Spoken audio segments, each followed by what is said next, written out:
600 పేజీలు కాస్త 60 పేజీలు మాత్రమే బయట పెట్టి దానికి అంతవరకే కుదించి కాళేశ్వరం ప్రాజెక్టుపై ఒక నివేదిక ఇవ్వడం జరిగింది. ఏం చెప్తారు? 600 పేజీలను 650 పేజీలను 60 పేజీలకు కుదించిన, 6 లక్షల పేజీలను 6 పేజీలకు కుదించినా కూడా బేసిన్లకు బేసిక్స్ అసలు లేనోళ్ళు చేసే మాటలు, చేసే ప్రయత్నాలు తప్ప ఇంకొకటి ఏం లేదు. 60 ఏండ్ల గోస, నీళ్ళ గోస తీర్చిన కేసీఆర్ గారికి 650 పేజీలు ఏం కర్మ?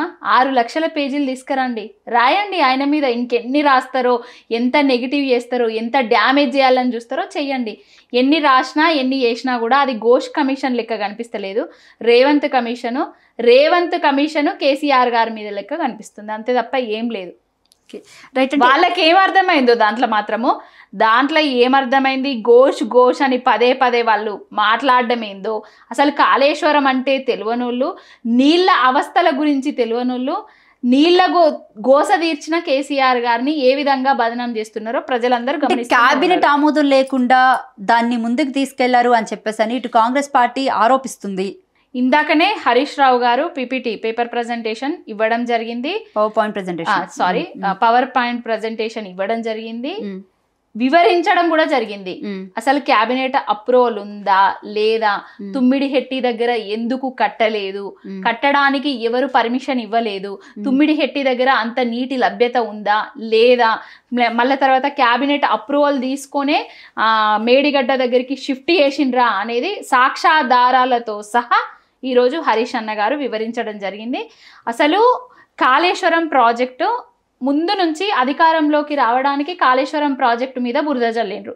అధికారంలోకి వచ్చిన తర్వాత కూడా కాళేశ్వరం ప్రాజెక్టు మీద బురద జల్లుతూనే ఉన్నారు. అంటే స్టిల్ నాకు ఒకటి ఇక్కడ అర్థం కావట్లేదు.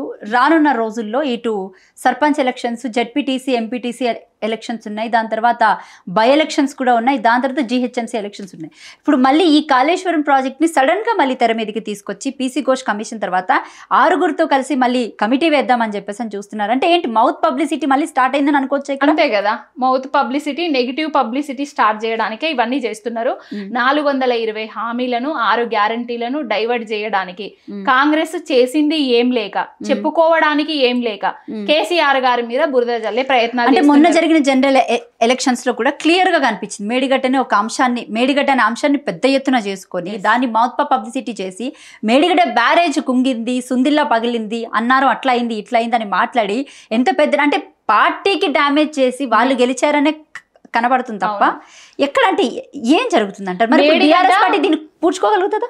మేడిగడ్డ కుంగింది అని చెప్పలేదు, మేడిగడ్డ పనికే రాదు, కొట్టుకపోయింది, అసలు ప్రయోజనకరంగా లేదు, వాడుకోవడానికి వీల్లేదు అని చెప్పారు.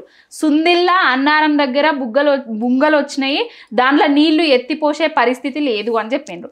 కన్నే మేడిగడ్డ అసలు మేడిగడ్డ మెడలాగా గుండెలాగా కన్నేపల్లి దగ్గర మోటార్లను ఆన్ చేస్తే నీళ్లను సుందిళ్లకు, అన్నారంకు ఎత్తిపోసుకోవచ్చు, తెలంగాణను సస్యశ్యామలం చేయొచ్చు. అసలు నీళ్ల గురించి తెలియనోళ్ళు నీళ్ల మీద ఇప్పుడు బురద రాజకీయాలు చేస్తున్నారు. అధికారంలోకి రావడానికి 1,00,000 కోట్ల అవినీతి జరిగింది అని అన్నారు. అధికారంలోకి వచ్చిన తర్వాత 2 పిల్లర్లను ఏదైతే పియర్స్ ఏవైతే ఉన్నాయో కొంచెం క్రాక్ రావడం జరిగింది, వాటిని రిపేర్ చేసే ఉద్దేశం లేక కేసీఆర్ గారి మీద బురద జల్లడానికి పదే కొట్టుకపోయింది అనేసి నీళ్లను కిందికి వదిలేస్తున్నారు.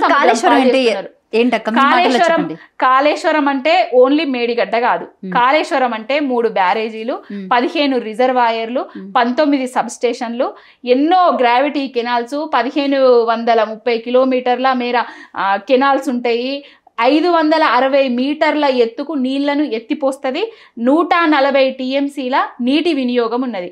వీటన్నిటి గురించి తెలియనోళ్ళు అసలు కాళేశ్వరం కుంగిపోయింది, కొట్టుకపోయింది అన్నారు కదా, అసలు కాళేశ్వరం పనికి రాదు అన్నారు కదా.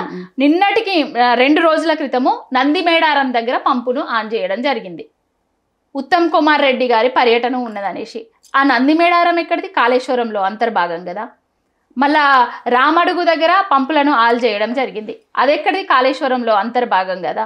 రేవంత్ రెడ్డి మొన్నటిదాకా ఏం చెప్పిండ్రు? కాళేశ్వరం ప్రాజెక్టు లేనే లేదు, కొట్టుకపోయింది అని చెప్పిండ్రు. కాళేశ్వరం ప్రాజెక్టు కొట్టుకపోయినప్పుడు గంధమల్లకు కొబ్బరికాయలు కొడతాడు, హైదరాబాదుకు నీళ్ళు ఎత్తిపోస్తామని చెప్తాడు, మల్లన్న సాగర్ నుంచెల్లే రావాలి కదా. మల్లన్న సాగర్ ఎక్కడిది? కాళేశ్వరంలో అంతర్భాగం కదా. ఇవన్నీ తెలియనోళ్ళు, వీటి గురించి అవగాహన లేనోళ్ళు బుధ రాజకీయాలు చేస్తున్నారు తప్ప ఏం లేదు. కాళేశ్వరం అనేది తెలంగాణకు జల జీవనాధారం. ఎవడు అవునన్నా కాదన్నా తెలంగాణ ప్రజలకు తెలుసు. తెలంగాణలో కాంగ్రెస్ ప్రభుత్వం అధికారంలోకి వచ్చిన తర్వాత ఏం జరుగుతుందో గమనిస్తున్నారు. తెలంగాణలో కేసీఆర్ గారు అధికారంలో ఉన్నప్పుడు కూడా ఏం జరిగిందో, ఏ విధంగా నీళ్ళు ఇచ్చిండ్రో కూడా చూసిండ్రు జనాలు. ఇప్పుడు నిన్న మీరు కన్నేపల్లి పంప్ హౌస్ దగ్గరికి వెళ్ళారు, ఏం జరిగింది అక్కడ? అసలు పోలీసులు మిమ్మల్ని లాగుతున్నారు పక్క నుంచి, ఏమవుతుంది అక్కడ? కన్నేపల్లి పంప్ హౌస్ దగ్గర మేము ఏదైతే 1,00,000 క్యూసెక్కుల నీరు సముద్రం పాలవుతున్నాయో, మొన్నటికి వరకు వరద వచ్చినప్పుడు 6 లక్షల క్యూసెక్కుల నీరు సముద్రం పాలైంది. బనకచెర్ల ఏవైతే ఉన్నాయో ఇప్పుడు నీళ్ళని మేము తీసుకుపోతాం, వాడుకున్న నీళ్ళని మేము తీసుకుపోతే మీకేమైతుంది అనేసి చంద్రబాబు నాయుడు ఆయన పుత్రరత్నం అంటున్నారో, ఆ నీళ్ళ గురించి మా నీళ్లు మాకెత్తిపోయిర్రి, మోటార్లను ఆన్ చేయిర్రి అనేసి మా వినోద్ కుమార్ గారు, ఈశ్వరన్న గారు, పుట్ట మధు గారు, చెల్మెడ లక్ష్మీ నరసింహారావు గారు, ప్రతి ఒక్కరు మాజీ ఎమ్మెల్యేలు అందరు వచ్చి అక్కడ అడుగుతే వాళ్ళు మమ్మల్ని లోపలికి కొనియరు. ఎప్పుడు ఆన్ చేస్తారో చెప్పరు. వారం రోజులు గడువు ఇచ్చినాం. ఇప్పటికైనా వారం రోజులల్లా పంపులు ఆన్ చేయకపోతే లక్షల మంది రైతులతోటి కన్నేపల్లి పంపు దగ్గరికి వెళ్తాం మళ్ళీ.